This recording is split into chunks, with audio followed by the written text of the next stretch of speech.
Hello, Devansh. Can you hear me? Yes, sir. Okay.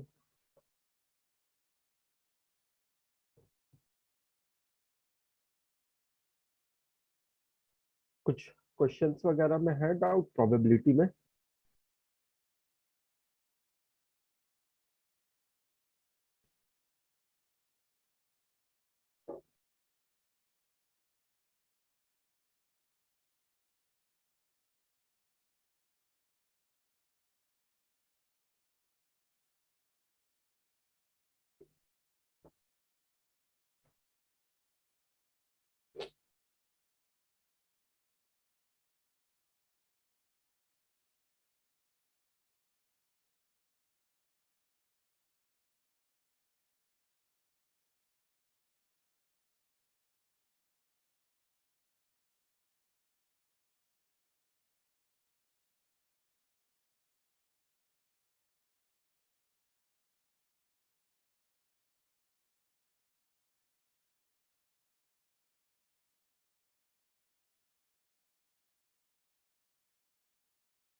Devansh, probability तो almost हो गई है। आज लास्ट क्लास है, क्वेश्चन प्रैक्टिस करेंगे।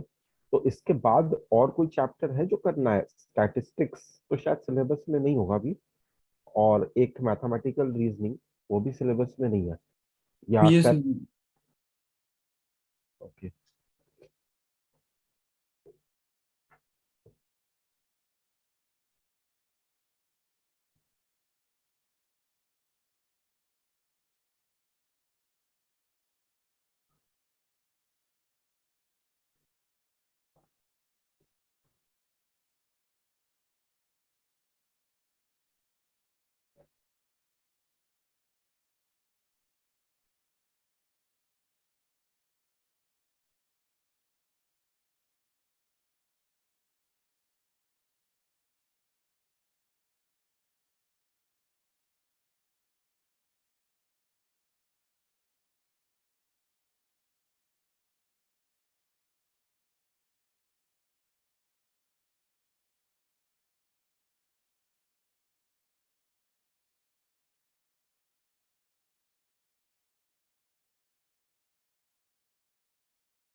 Hello Arushi, can you hear me?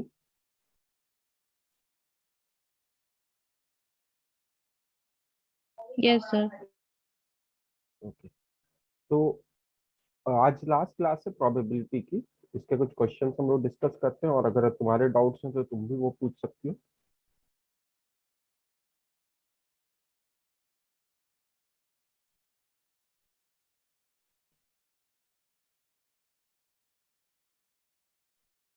So I will be giving you a question which you have to solve, and then we will discuss it.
So the first question which I'm giving you is this one.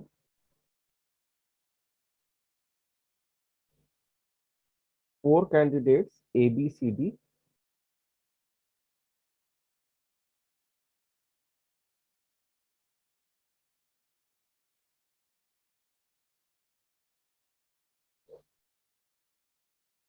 have applied for the assignment to coach a school cricket team. तो as a coach के लिए इन लोगों ने apply किया हुआ है. If A is twice as likely to be selected as B. अब ये दिया हुआ है कि if A is twice likely as selected as B.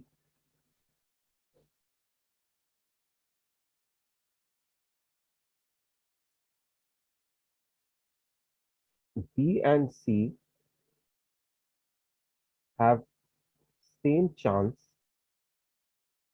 to be selected.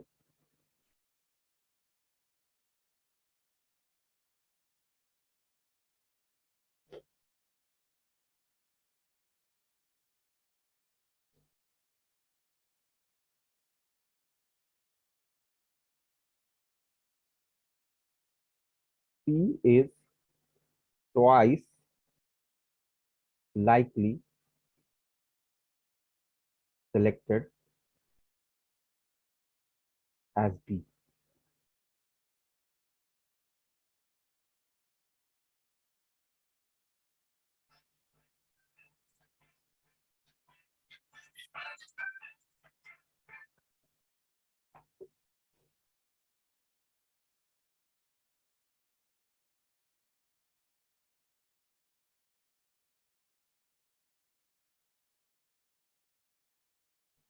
तो तुम्हें ये पता करना है what is the probability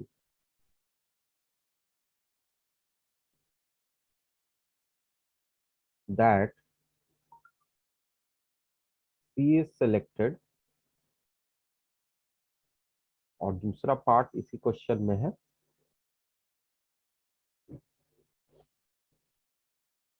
A is not selected. तो द क्वेश्चन में एक बार और तुम्हें बता दे रहा हूँ कि चार कैंडिडेट्स हैं A, B, C and D जो कि कोच के पोजीशन के लिए अप्लाई किए हैं. किसी स्कूल में।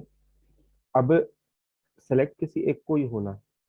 तो ये बताया हुआ है कि if A is twice likely selected as B, मतलब ए के सेलेक्ट होने का जो चांस है वो बी से दुगना है। फर्दर ये बताया गया कि बी और सी के सेलेक्ट होने के बराबर चांस है। उसके बाद ये बताया गया कि C is twice likely selected as D, मतलब सी जो है डबल चांस है बी के कंपैरिजन में सेलेक्ट होने का। तो तुम्हें ये बताना है what is the probability that, part one ये कह रहा है कि C is selected and part two कह रहा है ए इज नॉट सेलेक्टेड। इस question clear? Yes, sir. Yes, sir.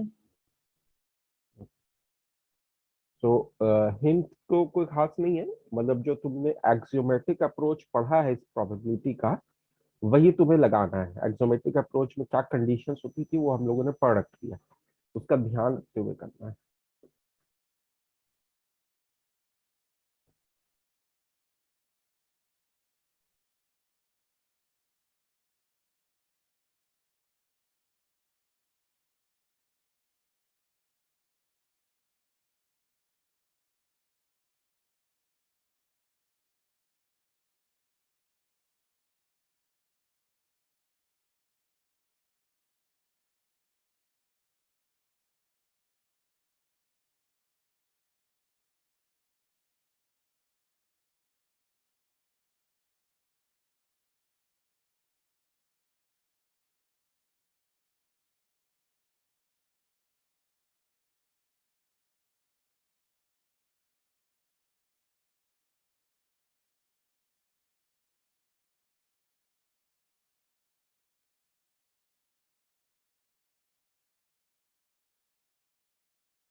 हो जाएगा तो अपना आंसर शेयर करना मुझसे।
Let me explain how to approach this question, then you can try further.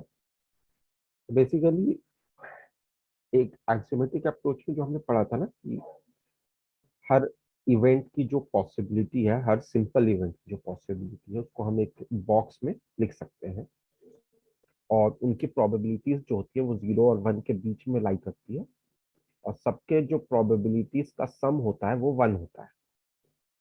तो बेसिकली हम उसी अप्रोच को यहाँ पर करेंगे। तो हमें कैसे ये दिखेगा। तो बेसिकली कैंडिडेट्स हमारे कितने हैं? कैंडिडेट्स 4 हैं, ए, बी, सी और डी। और जिस पोजीशन के लिए वो अप्लाई कर रहे हैं उनमें से कोई एक सिलेक्ट होगा। तो किसके सेलेक्ट होने की क्या प्रोबेबिलिटी है ये हमें निकालना है एक तरीके से। तो यहाँ पर हम लिख लेते हैं प्रोबेबिलिटी और यहाँ पर जो है ये इवेंट। तो अब जो कंडीशन दी हुई है उसके हिसाब से किसी एक को एक्स मान लो, या तो को ए की सेलेक्ट होने की प्रोबेबिलिटी को एक्स मान लो, या सी और बी के सेलेक्ट होने की प्रोबेबिलिटी को एक्स मान लो, या डी की प्रोबेबिलिटी एक्स मान लो और एक्स के टर्म में सबकी प्रोबेबिलिटी। तो मेरे ख्याल से जो सबसे बेटर होगा कि तुम डी को मान लो कि डी को सेलेक्ट करने की जो प्रोबेबिलिटी है वो एक्स है। अब अगर डी को सेलेक्ट करने की प्रोबेबिलिटी एक्स है तो ये ऑलरेडी कह रहा है कि C is twice likely selected as D. C के सेलेक्ट होने की ट्वाइस है उसकी प्रोबेबिलिटी। तो 2x हो गया सी। उसके बाद और क्या कह रहा है? B and C have same chance to be selected. तो जो सी के सिलेक्शन की प्रोबेबिलिटी है वही बी के भी सिलेक्शन की प्रोबेबिलिटी है, मतलब 2x। और क्या कह रहा था? If A is twice likely selected as B. अब ए की जो प्रोबेबिलिटी है सिलेक्ट होने की वो सी से डबल है। ठीक है, सी या बी जो भी ले लो, कोई दोनों बराबर ही है। तो ये हो जाएगा 4x। Is it okay? इस तरीके से हम इसका टेबल बना सकते हैं। Yes sir. Okay,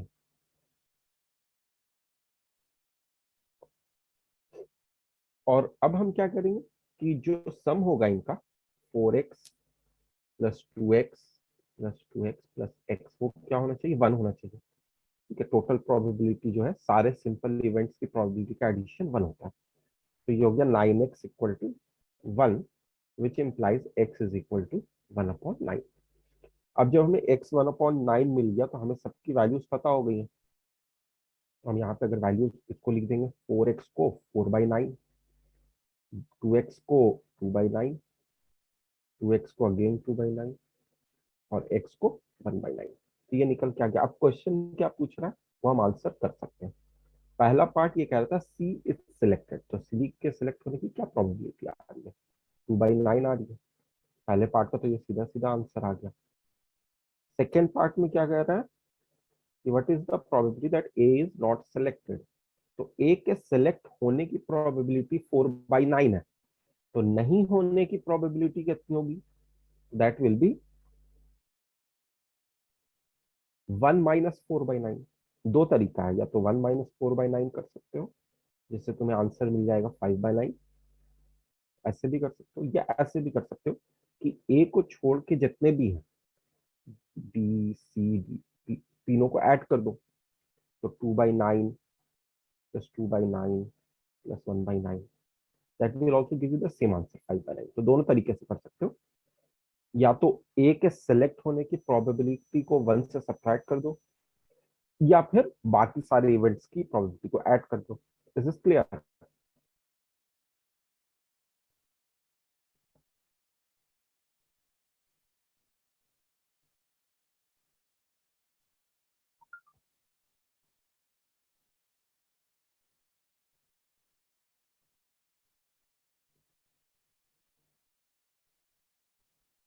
paper note कर लेना।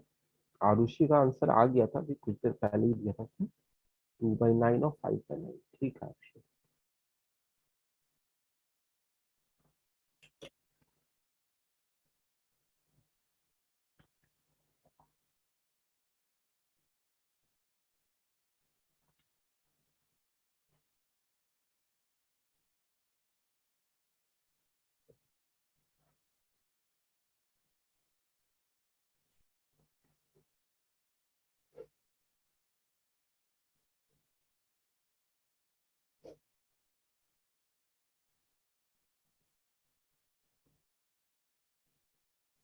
सो एज आई वाज डिस्कसिंग, जब देवांश ज्वाइन किया था, कि हम लोगों का ये लास्ट चैप्टर ही तो है ना, क्योंकि स्टैटिस्टिक्स तो शायद सिलेबस में अभी नहीं है, और वो भी नहीं है, मैथमेटिकल रीजनिंग भी नहीं है।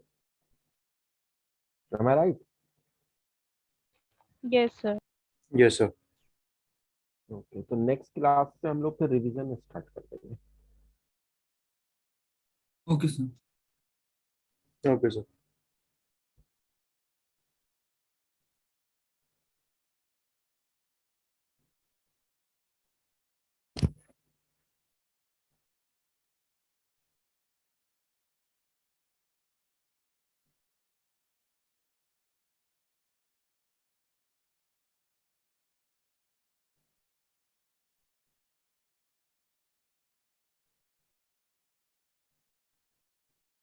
Okay, let us come to the next question. और जैसे मैंने तुम्हें बताया भी था कि परम्यूटेशन कॉम्बिनेशन का काफी यूज होता है प्रोबेबिलिटी में, उसको रिवाइज कर लेना। आई होप तुमने रिवाइज कर लिया होगा।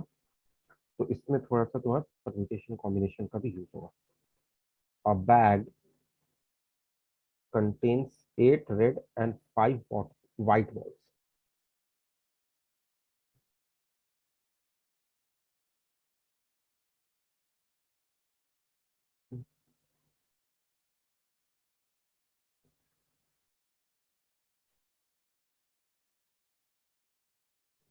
Three balls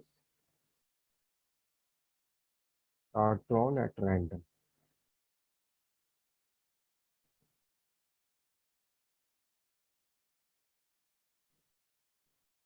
Find the probability, इस बात की probability हमें निकालनी है। All the three balls are white.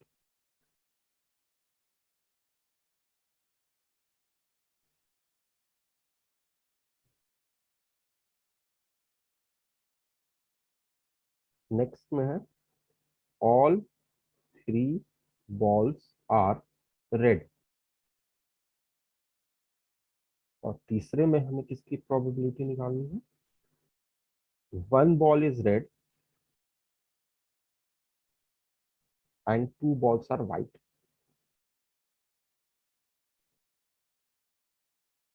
इससे भी एक बार ट्राई करो।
5/143 देवांश ने बताया है, फर्स्ट पार्ट का आंसर। आई थिंक ये आंसर सही है। तो let me also calculate it. तो अगर हम तीनों बॉल वाइड लेना चाहते हैं तो हम कितने तरीके से ले सकते हैं? तो टोटल वाइट बॉल्स जो है वो 5। 5 में से 3 बॉल को सेलेक्ट करने का तरीका होता है 5C3। और अगर हम कोई भी 3 बॉल लेते हैं तो उसका टोटल तरीका क्या होगा? तो टोटल बॉल्स है 8 + 5 13। सर। 13C3। हाँ बोलो। सर एक बार ये चैप्टर हो जाए तो आप सर पीएनसी का रिवीजन करा सकते हैं। हाँ ठीक है, रिवीजन में पीएनसी पहले कर लेंगे। Yes sir. जैसे हमारा फॉर्मूला था ना, एनसीआर। एनसीआर क्या बताता था कि total number of objects n है और हमें आर सेलेक्ट करनी है, तो उसका तरीका होता था एनसीआर। तो जैसे यहाँ पे हम 5 में से 3 वाइट बॉल सेलेक्ट करना चाहते हैं तो उसका नंबर ऑफ वेज ये हो गया। और टोटल 13 में से 3 बॉल सेलेक्ट करते हैं, उसका नंबर ऑफ वेज 13C3 हो गया। अब इसको जब कैलकुलेट करेंगे हम तो 5 × 4/2 लिखा जाएगा आफ्टर सिंप्लीफिकेशन। और ये हो जाएगा 13 × 12 × 11/3 × 2। एनसीआर का जो फॉर्मूला है, n⁻r⁴ × n−r⁴ उसको हम अप्लाई करके सिंप्लीफाई करते हैं। और जब इसका फाइनल आंसर लिखेंगे तो कुछ कैलकुलेशन के बाद 3 4 टाइम्स 12, और ये फोर भी कैंसिल हो गया। ऊपर में 5 हो गया है और नीचे में 143। करेक्ट आंसर है देवांश। करेक्ट आंसर है। इसके आगे का भी सेकेंड और थर्ड पार्ट का भी आंसर दे सकते हो। आशीष, क्लियर है ये? Yes, sir.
सेकेंड पार्ट भी सिमिलरली क्या कैलकुलेट कर रहे होगे? रेड बॉल के लिए हमारे पास टोटल 8 रेड है, 8C3/13C3। उसको भी सिंप्लीफाई करोगे तो आंसर क्या आएगा बताना।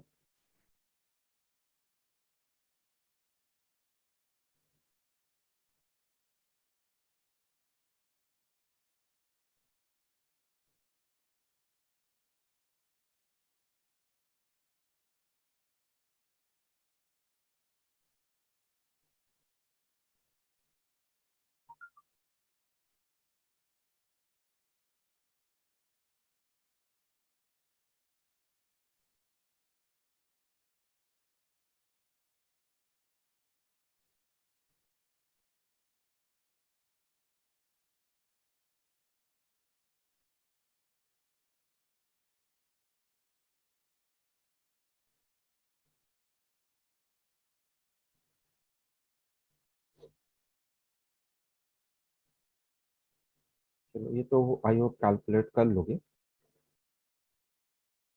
या कर लिए होगे तो ये चीज। ओके, तीसरा वाला अगर करोगे उसमें यह है कि there is one red ball and two white balls. तो डिनोमिनेटर में तो वही है कि 13 में से हमें 3 लेना है। न्यूमरेटर में क्या लिखेंगे यहाँ पे?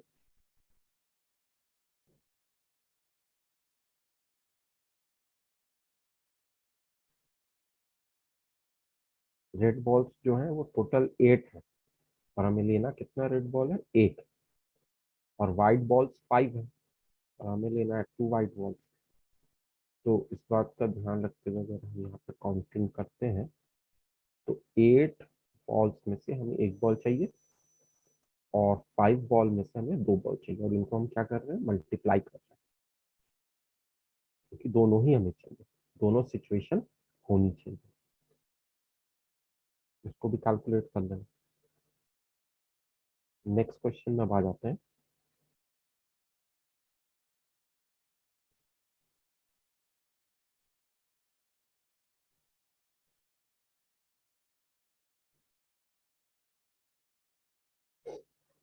एक नॉन लीप ईयर की अगर हम बात करें, लीप ईयर में 366 डेज होते हैं, नॉन लीप ईयर में 365 डेज होते हैं।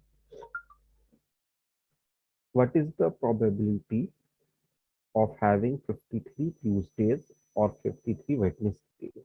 What is the probability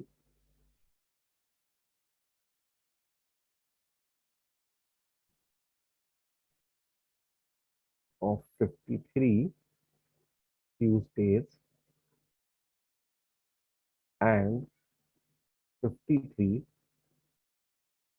Wednesdays? And नहीं है, और है, क्योंकि ये सब छोटी छोटी चीज है, इससे काफी फर्क पड़ जाता है। This is not and, this is और।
Sir, you are mute.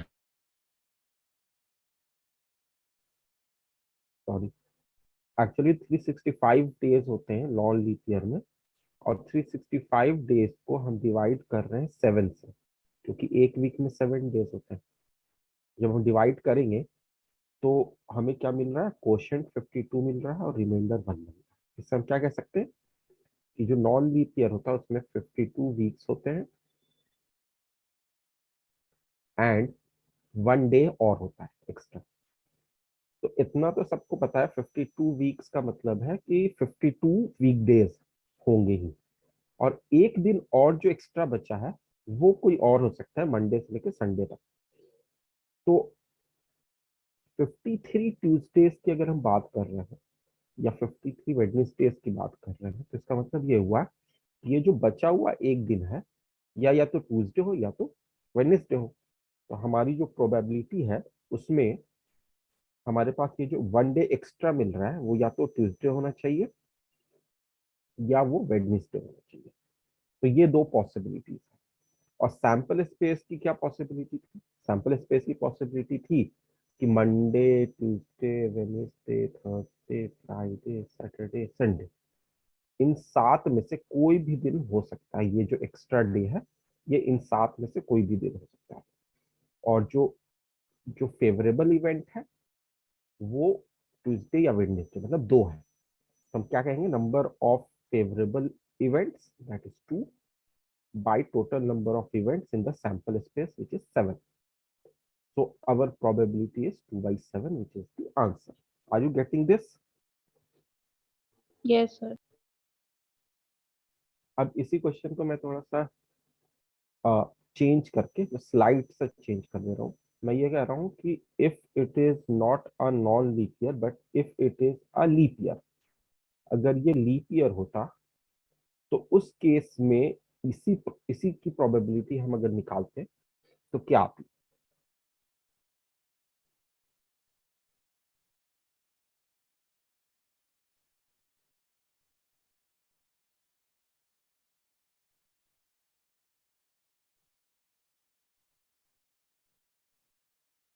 Leap year होगा तो सिंपल सी बात है कि टोटल डेज हो जाएंगे 366, और उसको जब हम डिवाइड करेंगे 7 से तो हमारे पास रिमाइंडर क्वोशिएंट तो वही 52 आएगा, लेकिन रिमाइंडर 2 आ जाएगा, राइट। अगर हम Yes, sir. लीप ईयर को देखें तो हम उसके बारे में कह सकते हैं कि there are 52 weeks and 2 days, 2 दिन एक्स्ट्रा बच रहा है। अब ये पूछ रहा है कि वो जो 2 दिन है वो, हाँ, अब क्वेश्चन को थोड़ा सा हमें और यहाँ पे चेंज करना पड़ेगा, क्योंकि एक दिन तो है नहीं, 2 दिन है। तो क्वेश्चन में हम ये कह सकते हैं कि क्वेश्चन इज आस्किंग कि ये जो 2 दिन हमारे पास आ रहे हैं ये ट्यूसडे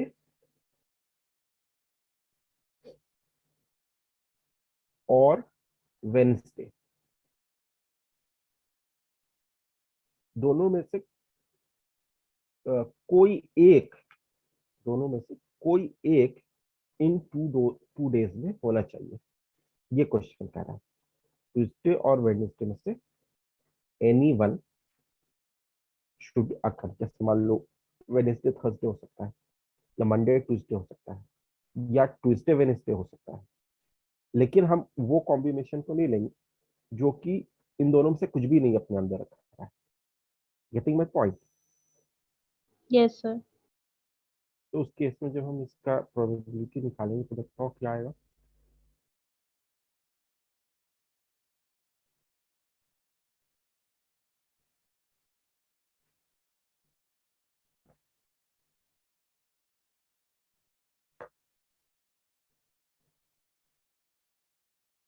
तो उसी चीज को फिर से एक बार यहाँ पे लिख लेते हैं कि हमारे पास है Monday, Tuesday, Wednesday, Thursday, Friday, Saturday, Sunday, ये 7 दिन है। अब इनमें सैंपल स्पेस पहले देख लेते हैं कि 2 डेज ऑब्वियसली कंसेक्यूटिव होंगे दोनों डेज, ठीक है। तो 52 वीक्स कंप्लीट होने के बाद जो 53rd वीक होगा उसका बस 2 दिन चाहिए हमें। तो वो 2 दिन कौन सा हो सकता है, या तो मंडे वेंसडे हो सकता है, मंडे ट्यूसडे हो सकता है, या ट्यूसडे वेडनेसडे हो सकता है, या वेडनेसडे थर्सडे, या थर्सडे फ्राइडे, या फ्राइडे सैटरडे, या सैटरडे संडे, या फिर संडे मंडे। ये इसको मत भूल जाना, इस संडे के साथ मंडे भी आ सकता है।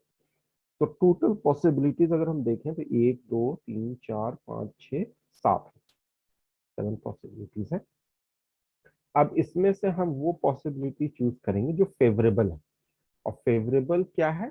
जिसमें ट्यूसडे या वेनेसडे में से कोई एक आ रहा हो। तो उसमें मंडे ट्यूसडे भी हम ले सकते हैं, ये एक हो गया। ट्यूसडे थ्री वेनेसडे बाई भी ले सेवन सकते हैं, हाँ, ट्यूसडे वेनेसडे भी ले सकते हैं, और वेनेसडे थर्सडे भी ले सकते हैं।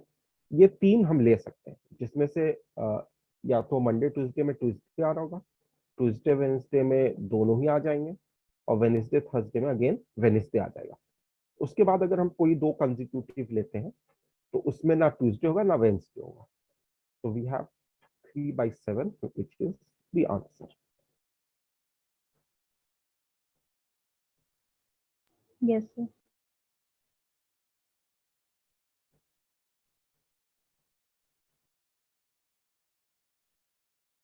I hope it is clear to everyone. Yes sir.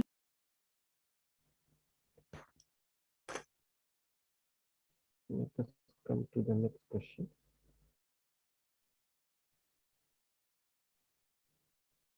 इसी को और भी चेंजेस कर सकते हैं। मान लो कभी पूछ लें कि ट्यूसडे एंड वेडनेसडे दोनों होता, तो बता सकते हो उसकी प्रोबेबिलिटी क्या होती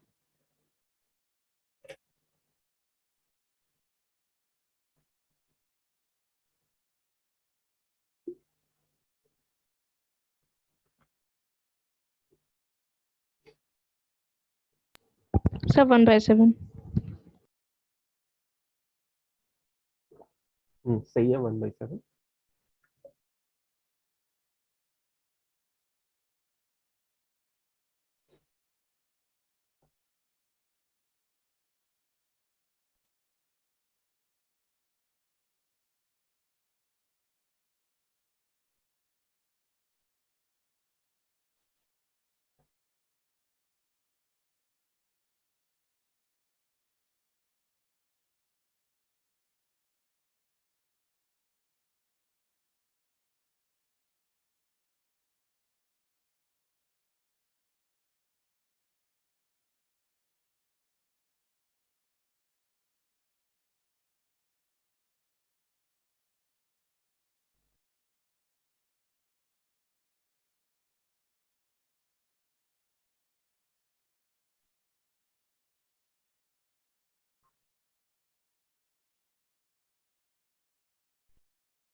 अच्छा, probability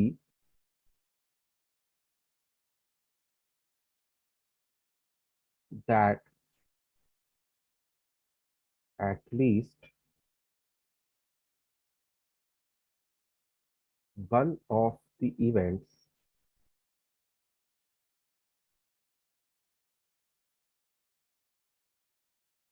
A and B occurs is 0.6. If A and B occur simultaneously with probability 0.2,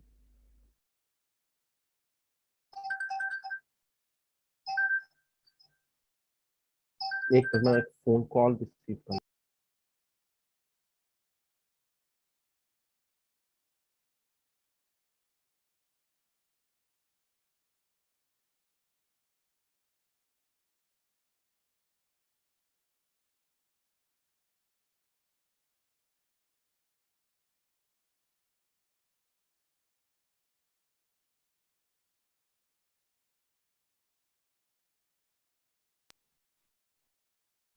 Probability that at least one of the events A and B occurs is 0.6.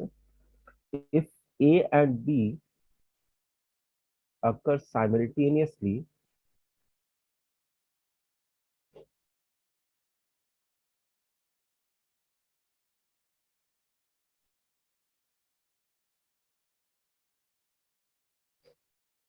with probability 0.2,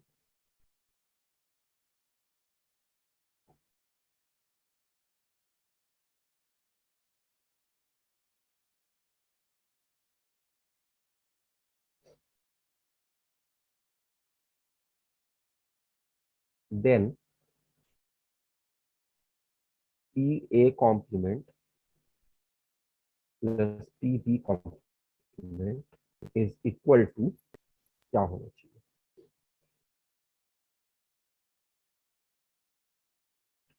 I'm coming back in just 5 minutes. You can do this question meanwhile.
No one has given any answer till now. Ashish, Arushi, Devansh.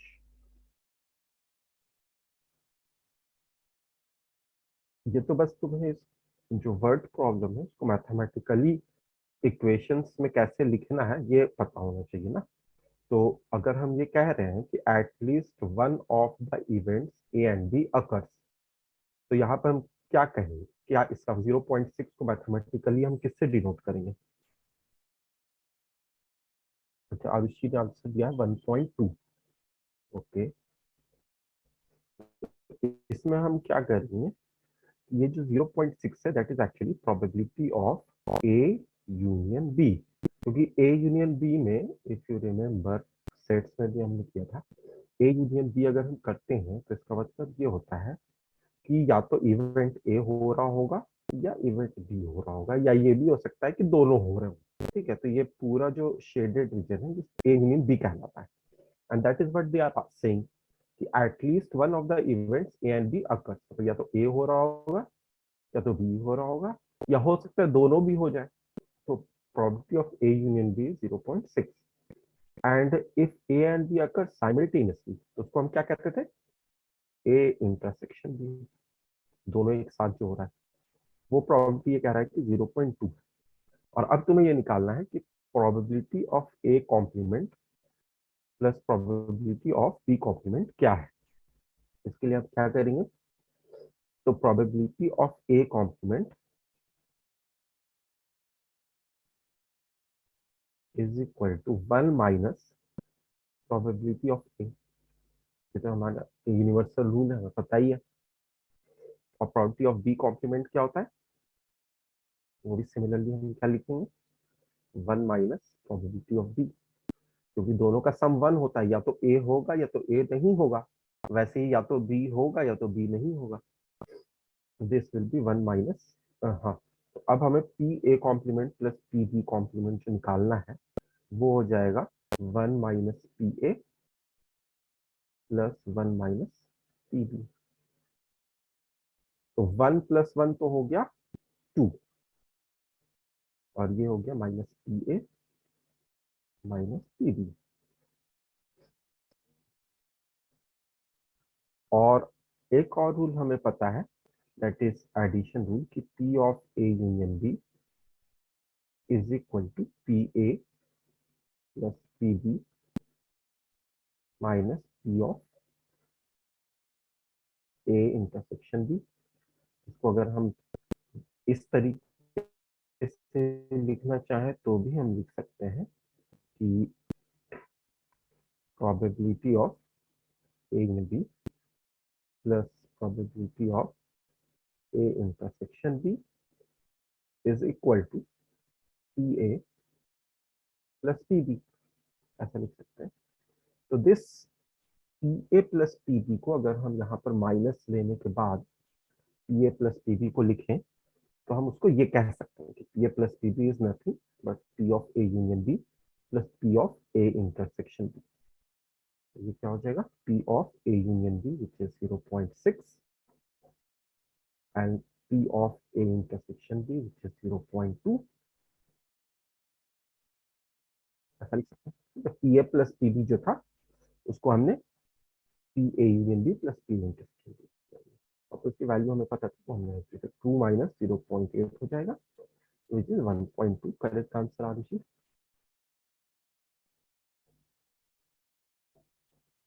Is this clear to everyone? Yes, sir. Yes, sir.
Giving you the next question.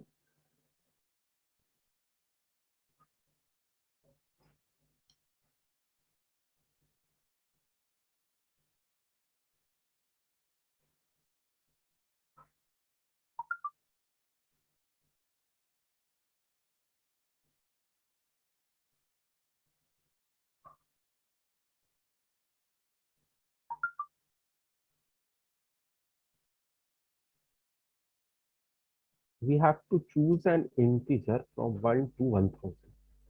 इनमें से हमें कोई एक integer choose करना है।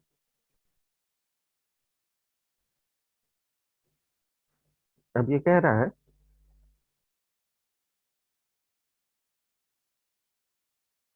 कि इसकी क्या प्रोबेबिलिटी है कि जो नंबर हम चूज करें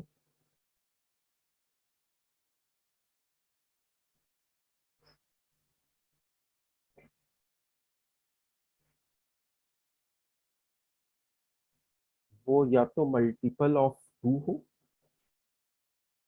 या फिर मल्टीपल ऑफ 9 हो। इसकी क्या प्रोबेबिलिटी?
सैंपल स्पेस में जो नंबर ऑफ एलिमेंट्स होंगे वो तो चलो सिंपली 1000 हो जाएगा।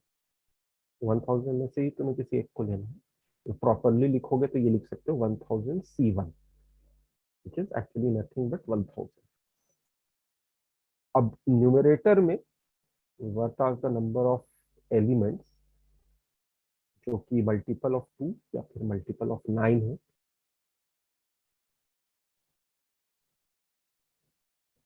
तो यहाँ पर क्या चीज का ध्यान रखना होगा तुम्हें कि जो नंबर होगा वो या तो 2 का मल्टीपल हो सकता है या 9 का मल्टीपल हो सकता है या तो दोनों का हो सकता है, मतलब 2 और 9 दोनों का एक साथ भी हो सकता है।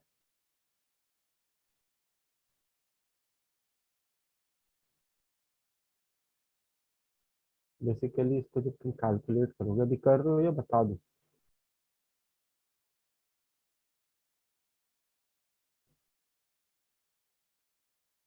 अच्छा, 2 के मल्टीपल्स कितने हैं वो तो निकालने में ज्यादा डिफिकल्टी नहीं होगी। 1 से लेके 1000 में 500 इवन होंगे, 500 ऑड होंगे। तो जो इवन होंगे वही मल्टीपल्स ऑफ 2।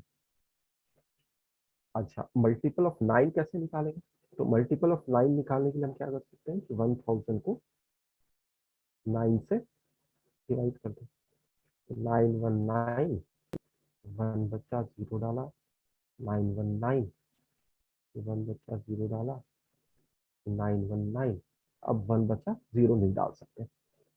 तो 111 आ रहा है हमारे पास, मतलब 111 जो है वो कोशंट है इसका। तो ये कह सकते हैं कि हमारे पास 111 जो ऐसे नंबर्स हैं जो कि मल्टीपल ऑफ 9 है। तो उनको समझना चाहते हो कि कौन कौन से हैं, तो ऐसे भी समझ सकते हो। लाइक सबसे पहला 9 होगा, फिर 18 होगा, फिर 27 होगा, और ये चलता जाएगा जब तक 999 तक हम नहीं पहुंचेंगे, जो कि 1000 से एक पहले। तो ये टोटल जो है, ये टोटल हमारे पास कितने हो जाएंगे, 111। इसको समझने का एक दूसरा तरीका भी है, which is called arithmetic progression sequencing series, भी हम लोगों ने कर रखा है। तो उस तरीके से भी अगर हम इसको करना चाहें तो कर सकते हैं कि हमारे पास जो लास्ट नंबर है वो 999 है, और जो पहला नंबर है वो 9 है।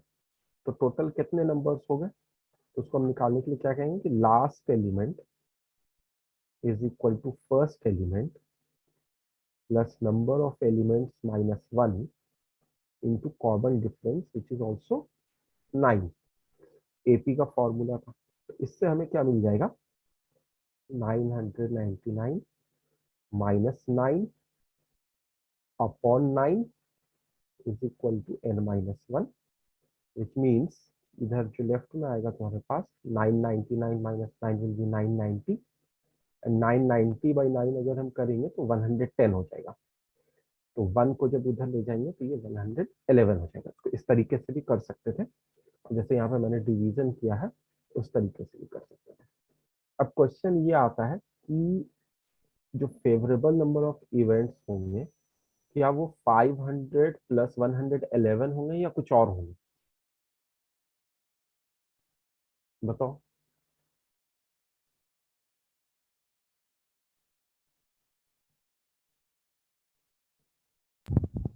सर 500 प्लस 111 ही होंगे।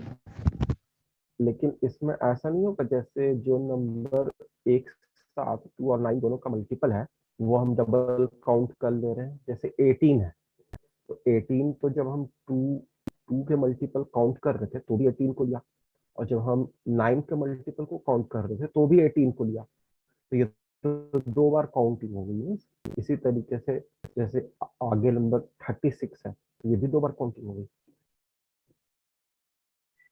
यस यही सर।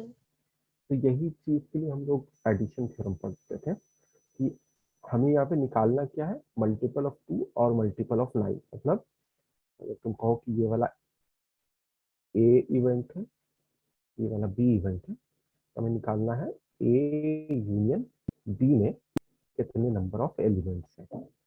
तो number of elements in A union B is basically number of elements in A plus number of elements in B minus number of elements which is in A and B both simultaneously। ये भी हमें करना पड़ेगा।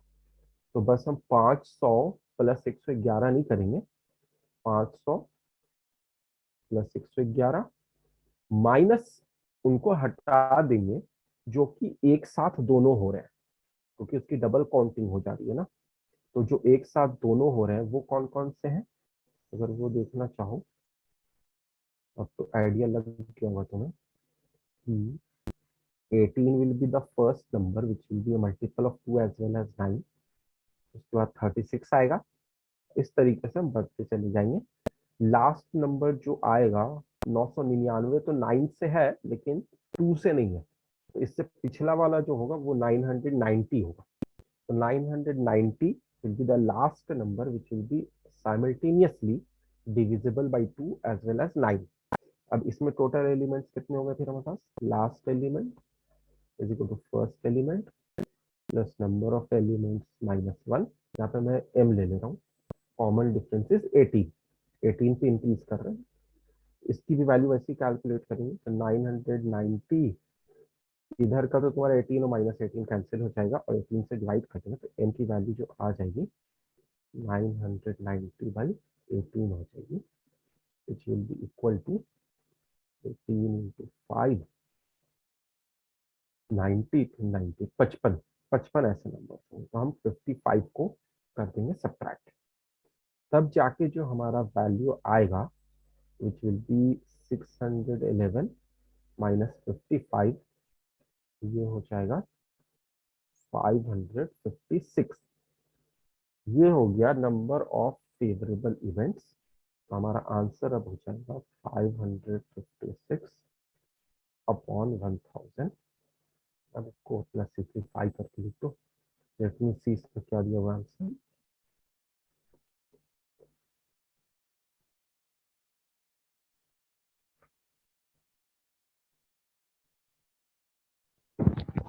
Zero sir 0.556. सही बोल दी। This will be your answer.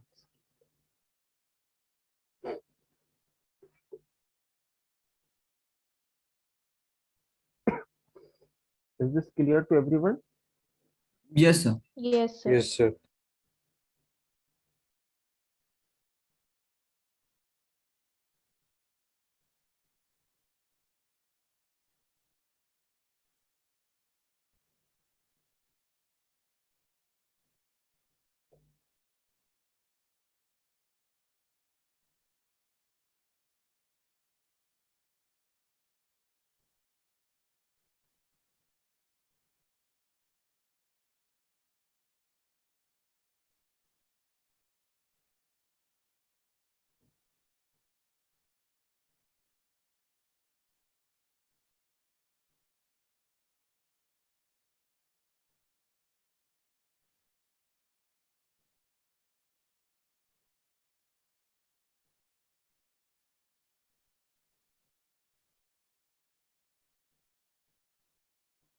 तो next class से हम लोग एक काम ये करेंगे कि रिवीजन शुरू कर देंगे, और जैसा भी किसी ने बोला था ना कि पहले वो करने के लिए permutation and combination Yes, sir.